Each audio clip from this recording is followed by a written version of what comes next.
আমরা এখন এই গ্রেপ্তারের প্রতিবাদ জানিয়ে আমরা এই কোর্ট অঙ্গনে একটি মিছিল করব এবং আগামী দিন আমরা প্রতিদিন আমরা বিক্ষোভ মিছিল করব এবং আমরা সমস্ত আইনজীবীরা আমরা লাগাতার ভাবে কালকে কোর্ট বর্জনের ঘোষণা দিলাম। আইনজীবীদের কাছে অনুরোধ, কালকে যদি কেউ কোর্টে যান তার বিরুদ্ধে আমরা ব্যবস্থা নেব। সুতরাং আপনাদের কাছে অনুরোধ, আগামী দিন থেকে আপনারা কোর্ট বর্জন কর্মসূচিতে অংশগ্রহণ করবেন। এটা আসলে গতকালকের একটা ঘটনা, আদালতে ভাঙচুরের মতো বিষয় হয়েছে, বিচারককে হুমকি দেওয়া হয়েছে, সেই সাপেক্ষে দ্রুত বিচার নিয়ে একটা মামলা হয়েছে, আমাদের কোতোয়ালি থানায় মামলা রুজু হয়েছে। সেখানে বাদী হয়েছে একজন আদালতের একজন বেঞ্চ সহকারী। তো সেই সাপেক্ষে 1 নম্বর আসামি আটক হয়েছে, তাকে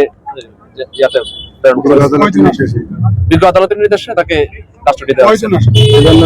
এজার নামে 12 জন আছে, অজ্ঞাতনামা আছে, 1 নম্বর আসামি আটক হয়েছে।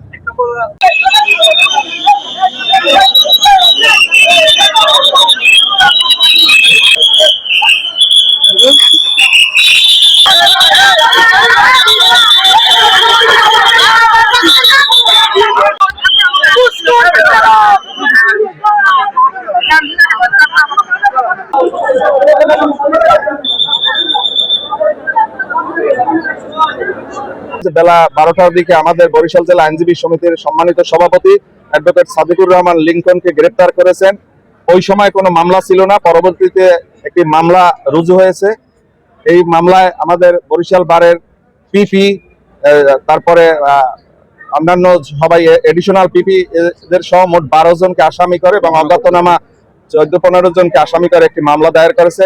ওই মামলায় সাদিকুর রহমান লিংকনকে গ্রেপ্তার দেখানো হয়েছে। গ্রেপ্তারের পর আইনগতভাবে আমরা একটি জামিনের আবেদন করেছি বিজ্ঞ চিফ মেট্রোপলিটন ম্যাজিস্ট্রেট মহোদয়ের কাছে, কিন্তু বিজ্ঞ চিফ মেট্রোপলিটন ম্যাজিস্ট্রেট মহোদয় আমাদের আবেদনটি তার চেম্বারে বসে গ্রহণ করেছেন। কিন্তু আমরা চেয়েছিলাম যে উনি আদালতে আসবেন এবং আমরা ওনার কাছে একটু শুনানি করব, তারপর উনি যে সিদ্ধান্ত দেয় সেইটাই আমরা মেনে নেব। কিন্তু দুর্ভাগ্যজনক যে উনি আমাদের আবেদনটি গ্রহণ করে 2 তারিখ শুনানির জন্য ধার্য করেছেন, কিন্তু আমাদেরকে উনি শোনেন নাই। আমরা এতে মর্মাহত হয়েছে।